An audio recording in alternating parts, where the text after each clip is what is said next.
जय श्री कृष्णा। सभी को मेरा सादर प्रणाम।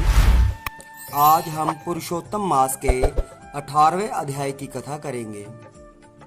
कृपया ध्यान से कथा को सुने। इस प्रकार उस ब्राह्मण के विलाप को सुनकर 10 दिशाओं में गरजता हुआ मेघ बादल आया।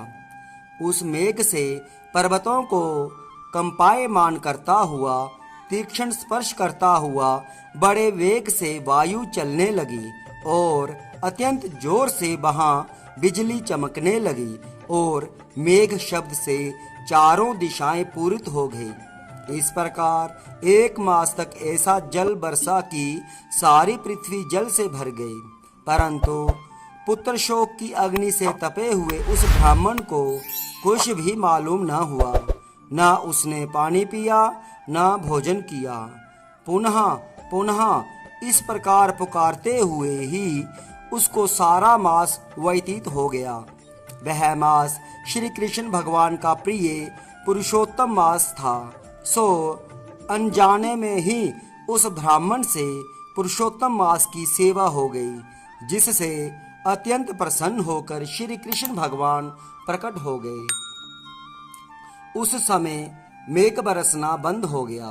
फिर उस ब्राह्मण ने श्री कृष्ण भगवान को देखकर शीघ्र पुत्र को पृथ्वी पर रखकर स्त्री सहित श्री कृष्ण भगवान को दंडवत नमस्कार किया और हाथ जोड़कर श्री कृष्ण भगवान के आगे बैठ गया।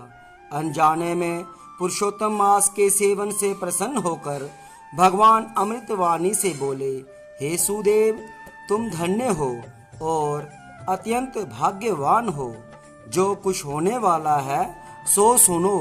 मैं कहता हूँ, हे ब्राह्मण, तेरे उस पुत्र की 12,000 वर्ष की आयु होगी। हे द्विजोतम, यह तेरे को सुख देने वाला होगा, इसमें कोई संदेह नहीं है। मैंने प्रसन्न होकर तुझको पुत्र दिया। नारायण कहने लगे, हे नारद। भगवान के इतना कहने पर वह ब्राह्मण पुत्र जीवित होकर उठ बैठा और ब्राह्मण और उसकी स्त्री दोनों ही पुत्र को देखकर महा आनंदित हुए और देवता भी पुष्पों की वर्षा करने लगे। शुकदेव ने उन दोनों माता पिता तथा श्री हरि को नमस्कार किया और गरुड़ भी पुत्र सहित ब्राह्मणों को देखकर अत्यंत प्रसन्न हुआ। तब ब्राह्मण आश्चर्ययुक्त होकर श्री हरि को नमस्कार कर हाथ जोड़कर गदगद वाणी से संशय काटने के लिए आनंद सहित भगवान से पूछने लगे, भगवान, मेरे 4,000 वर्ष तक निरंतर महाकठिन तप करने पर आपने जो कठोर वचन मुझसे कहे थे कि मेरे 7 जन्मों में भी पुत्र का सुख नहीं है, उस वाक्य के उल्लंघन हेतु और मरे हुए पुत्र को जीवित करने का क्या कारण है? जय श्री कृष्णा। यह थी पुरुषोत्तम मास के 18वें अध्याय की कथा।